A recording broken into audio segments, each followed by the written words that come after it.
Hello, my name is Kira and I'm 31 years old. A few years ago, I almost lost my life on my birthday. My birthday is approaching again and I thought that I'd upload my story here for anyone who's interested to hear it. I met my ex-husband, Andy, through a dating app. We had the same sense of humor and he made me laugh until my sides hurt. We went on a few dates and gradually fell in love, and we dated for around 4 years before we got married.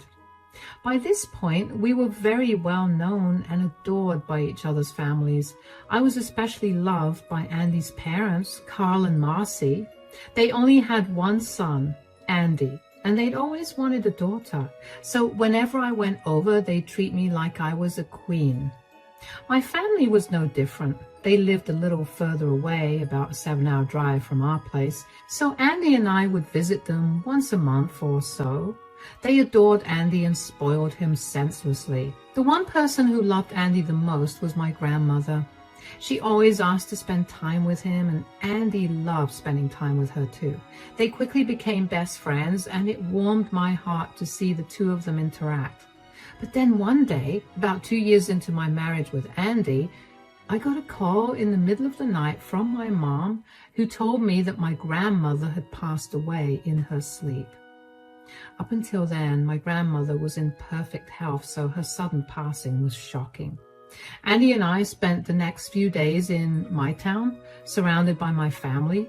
We were all hit pretty hard by the death of my grandmother, but Andy surprisingly was unfazed by the whole thing.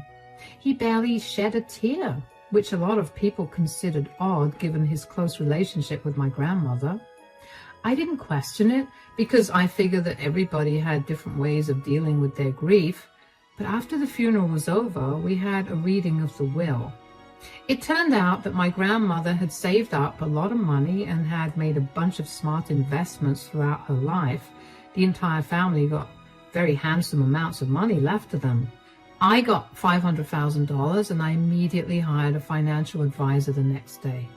The advisor guided me on what to do with it, and in the end, I decided to invest 70% of it while I'd use the rest of it to help Andy and I pay off some loans and to spoil the both of us. I asked Andy if he was okay with that, and he told me he had no say in what I did with my inheritance, so he'd be okay with whatever I decided. So I went ahead with my plan. When Andy and I returned home, I noticed that Andy was still quiet and withdrawn. He always seemed lost in thought, and I was beginning to get worried, so I gently approached him one day and asked him if everything was all right. Hey, is everything okay? Yeah, why? Nothing. I just noticed you've been different recently. Is something bothering you? I don't want to trouble you with it. Come on, I'm your wife. You're supposed to trouble me. That's part of the job description of a husband. This isn't something that's fun or lighthearted, which is why I don't want to talk about it. Just talk to me about it, and if I don't like it, I'll ask you to stop, okay? Fine.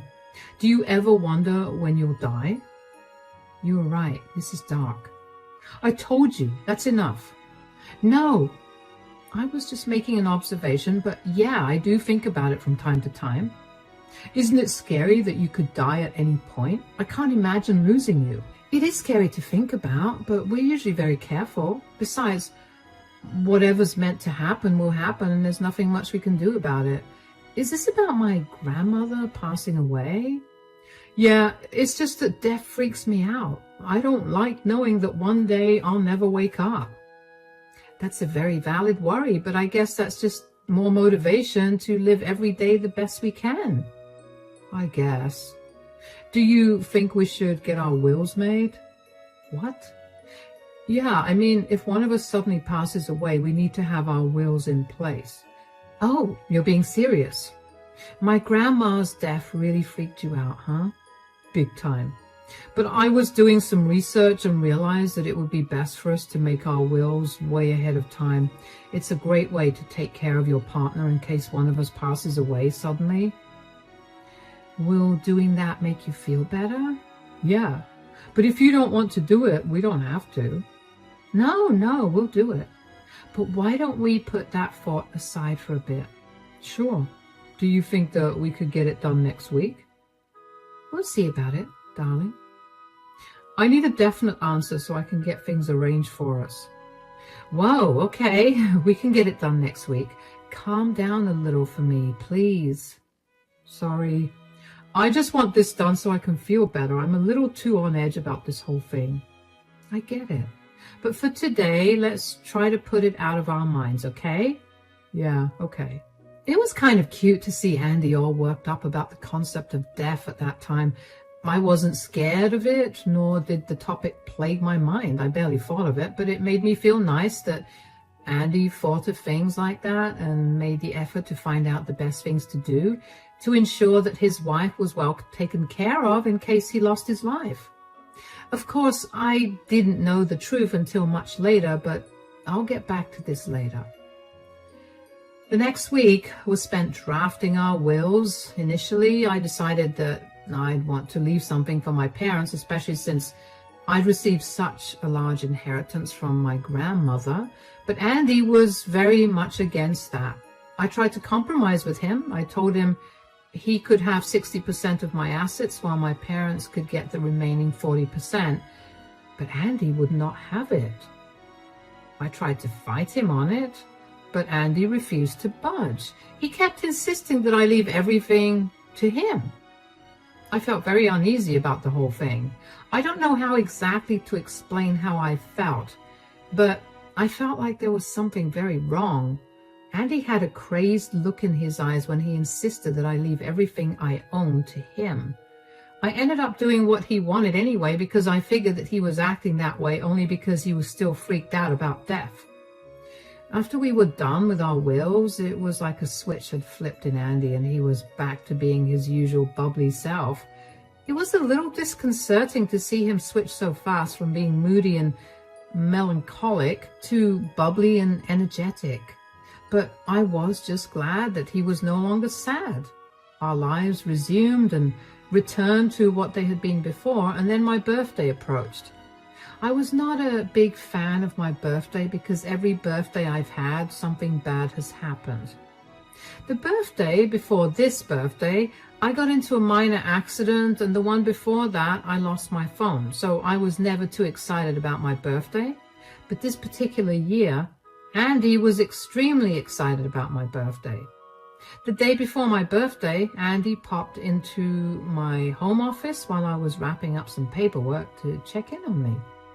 How's the birthday girl doing?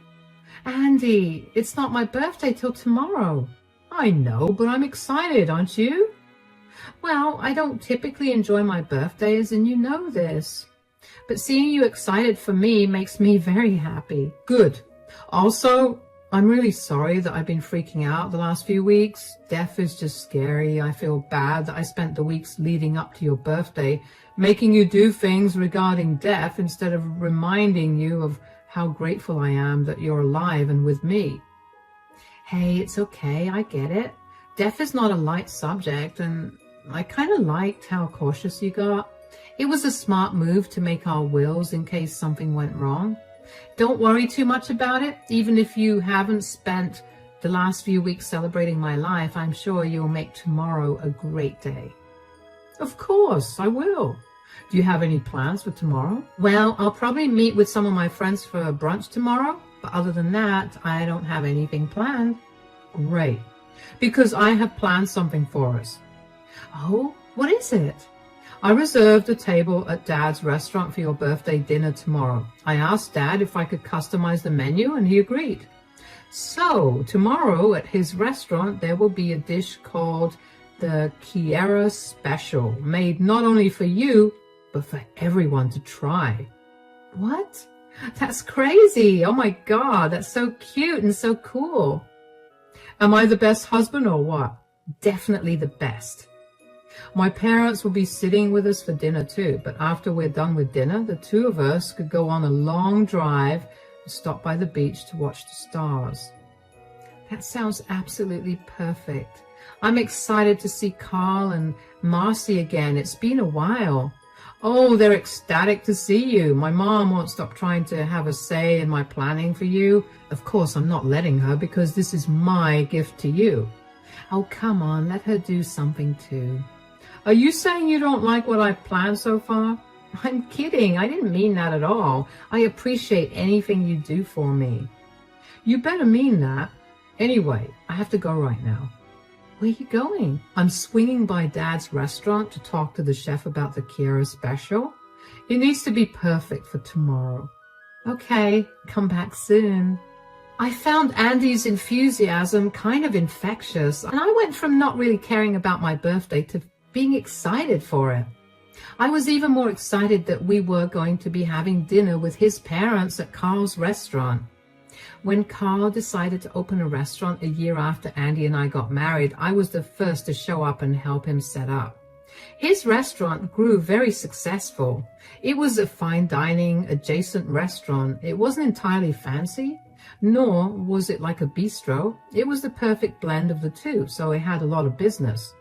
Carl would often talk to me about the business, and I enjoyed listening to him talk about it, especially since Andy barely cared much for it.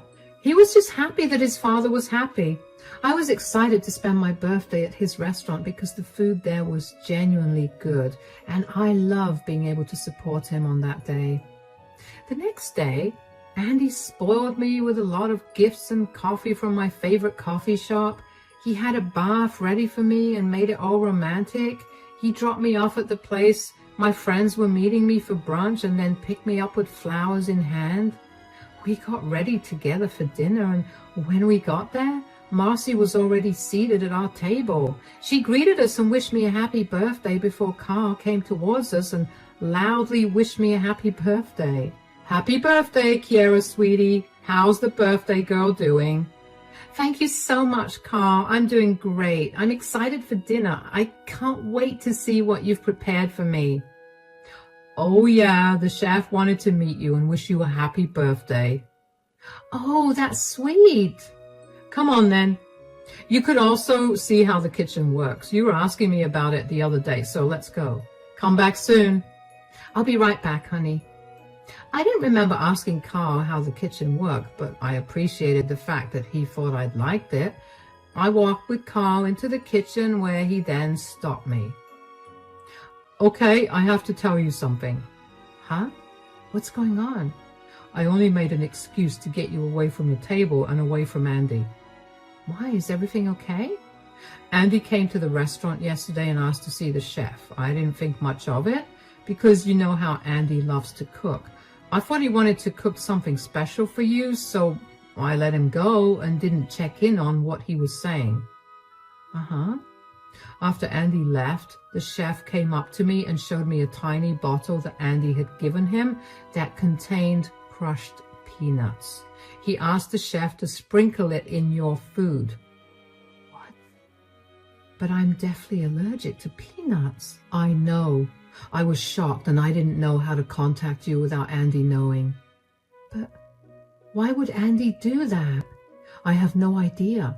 But whatever it is, I highly doubt that it's a good reason to almost kill you. Has he been behaving differently or weirdly recently?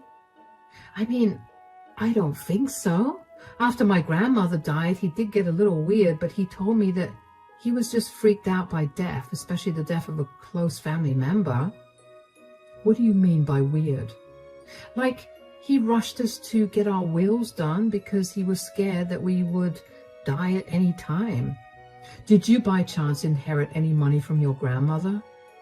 Yeah, I inherited a little more than $500,000. And who did you leave as your inheritor in your will? Andy, and he was weirdly adamant about it being him. Bingo. I think he wants your money. That's crazy. Why would he want it? What have you done with the money since you got it? I invested most of it in stocks, and the rest I put aside to buy myself some things that I've always wanted. I also spent some of it on Andy, so I don't see why he'd want the money. I don't know why he wants the money, but I bet there's something deeper here. Just try to pretend like you have no idea about what I said. I made sure the chef doesn't put anything in your food, so you don't have to worry about it. We'll catch Andy and find out what exactly he wants. I was beyond confused about what was going on. I couldn't fathom Andy doing something like that. He just spent the whole day pampering me. Why would he try to hurt me like that? But he had gone out to meet with the chef the previous day, and this was the first birthday of mine that he'd been so affectionate and caring. I also didn't see any reason for Carl to lie to me or make up something so crazy. When our food came out, I tried to take a picture of the food to post on my social media, but Andy kept insisting that I take a bite of the food. I tried to laugh it off and told him that I wanted to take a pretty picture so that I could promote Carl's restaurant too. But Andy got weirdly aggressive about me not eating. I looked at Carl and he looked just as concerned as I was, so I decided to follow along with Carl's plan.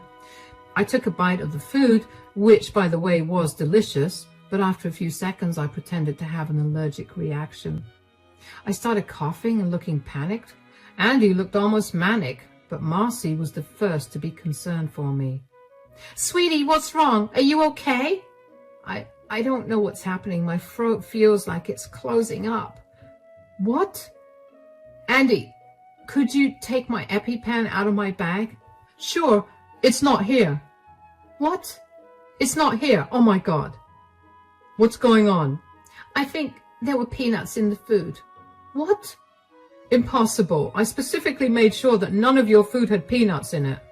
"Who cares? Right now, Kiara needs her EpiPen and then she needs to go to the hospital. Call 911. I'll go back home to get the EpiPen."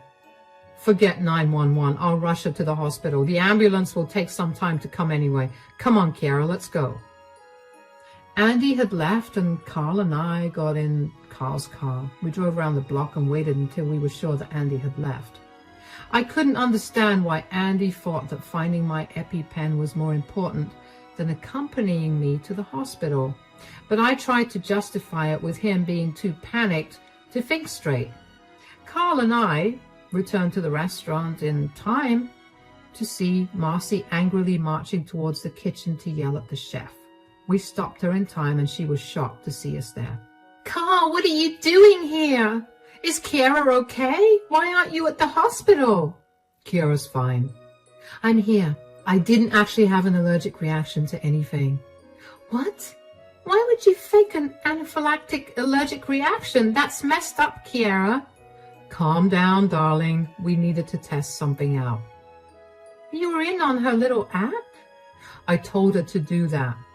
Yesterday, Andy handed the chef a vial of crushed peanuts to put in Kiara's food." "What?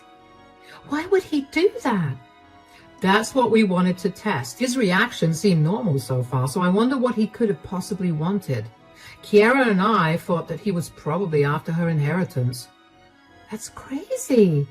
Why would Andy need Kiara's inheritance? And even if he did, couldn't he have just asked her?" "Yeah, that's what I was thinking too, because if he'd asked me, I would have readily given it to him.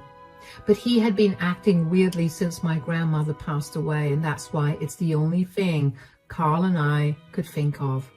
"So what do you think he's going to do now?" "I have no idea, but I made sure to change all my bank account passwords so that he has no way to get into them." "That's great. Will you get a notification if he tries to log into your account?" "Yeah, I will."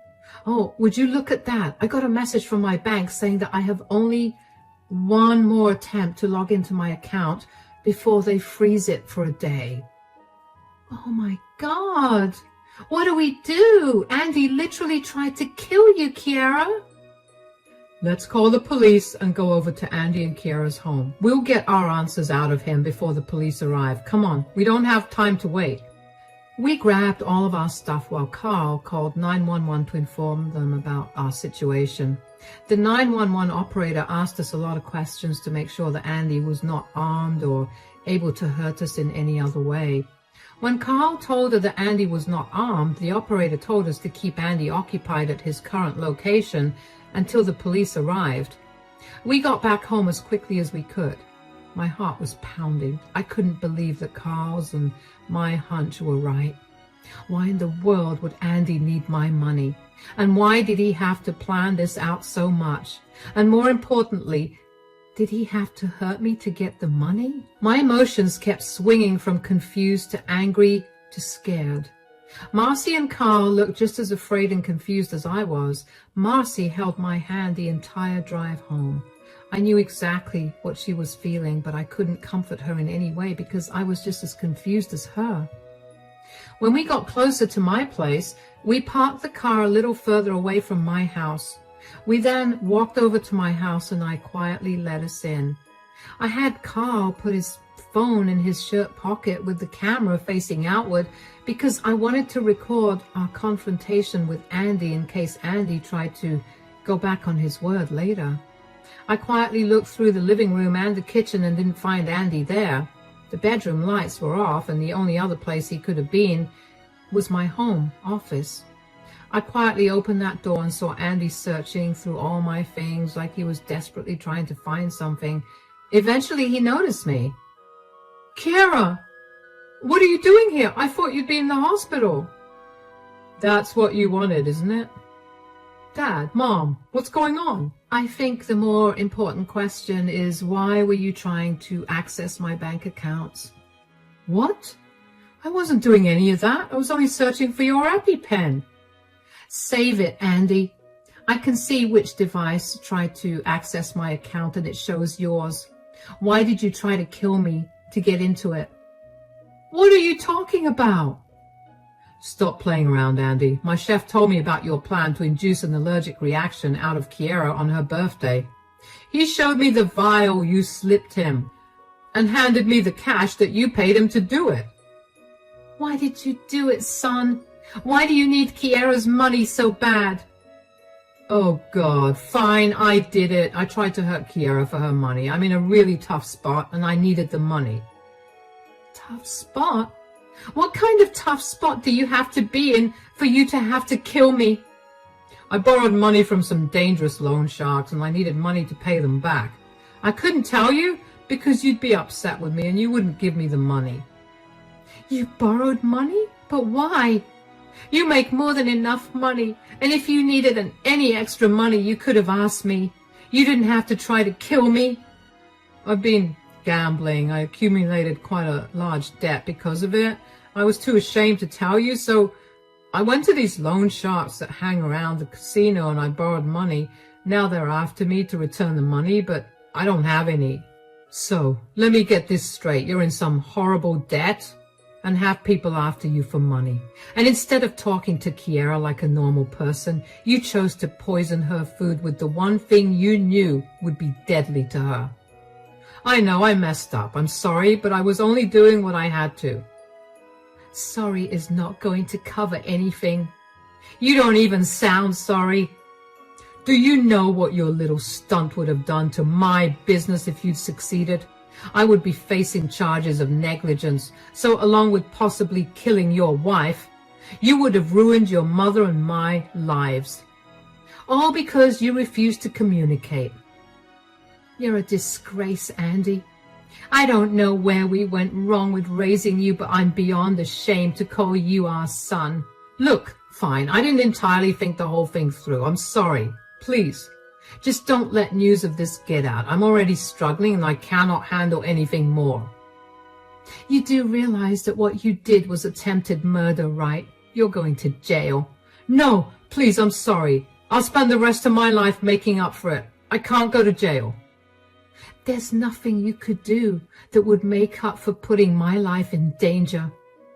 "If you want, I'll leave you alone. Please, just let it go. Wait, what are those sirens? Did you already call the cops on me?" "You made me feel beyond unsafe today. You tried to kill me. What did you expect? That I just come home without any protection? How could you?" "No, Andy. How could you? I've never done anything to make you feel like you can't come up to me with your problems. There was no reason to put my life at risk. We could have talked through your problem instead of this. You were so worried about the loan sharks getting to you. Well, don't worry. In prison, they probably won't bother you." The police knocked on the door right after I was done making my point, and Marcy let them in. We showed them the recording of the conversation, and they arrested Andy immediately. Andy tried to fight them, but was sustained by one of the police officers. They took him to the police station where we had to go and file an official report against him. The police officer recommended that I lawyer up because Andy was going to have to get tried in court for attempted murder. After all my work at the police station was done, Marcy and Carl bid me goodbye. When I got back home, I broke down crying. I couldn't believe what my marriage or my life had come to. That was definitely one of the worst birthdays I'd had. Why had Andy hidden something like that from me? Had I ever given him a reason to not come and talk to me? I'd helped him with many debts and payments, so why wouldn't I have helped him with his huge debt either? I would have been mad, but I still loved him, so I would have helped him out. I couldn't believe that my life would have ended if it wasn't for the honest chef at Carl's restaurant. I was racked with so much anxiety about the thought of Andy having planned this out for so long. Did he even struggle with the thought of trying to hurt me, or was he happy about it? How had Andy planned my birthday so happily in front of me while knowing that he planned to end my life that very day? I couldn't believe that I'd married a psychopath. Over the next few months, I kept having to attend hearings in court for Andy's attempted murder charge. Andy's lawyers tried to say that Andy never tried to kill me. He just planned to hurt me a little. They knew they couldn't take away the charge against him, but they could reduce it. But I had enough evidence to show that Andy had been meticulous about the consumption and use of peanuts in our house. He knew that even the smallest amount would have been fatal to me. The chef from Carl's restaurant also testified against Andy and confirmed that Andy was adamant about the chef sprinkling the peanut powder all over my food. After a lot of cross-questioning, Andy finally confessed to his attempted murder of me, and he was sentenced to 30 years in prison. I was relieved to know that Andy was going to suffer for what he tried to do to me. He could not hurt me again. I filed for a divorce immediately after that. It was tough to get that done too, but when the divorce was finalized, I felt like a free woman again. The last thing I did was edit my will. Knowing why Andy had made me write a will in the first place was scary, but I would not let him get everything I worked so hard for if something did happen to me. Carl and Marcy had actually been amazing to me during the whole trial process, and the three of us ended up becoming really close with each other through the thing. We were devastated that Andy was no longer going to be a part of our lives, but we knew that it was for the better that this was the case. All of us made sure that none of us were on Andy's calling list for prison because we wanted nothing to do with him. So I haven't heard anything from or about him. Honestly, I wouldn't have it any other way. In a way, I guess Andy did end up teaching me to actually enjoy every single day that I'm alive. I've been going out a lot more recently, and I've been spending as much time as I can with my friends and family. Every once in a while, I'm hit with a wave of sadness because of how much I miss Andy. But that quickly goes away when I remember what he tried to do to me. I'm glad I'm happier now, and I'm safe. I can't wait to see what more life has to offer me. And you better believe I'm going to get through every problem and experience life throws at me.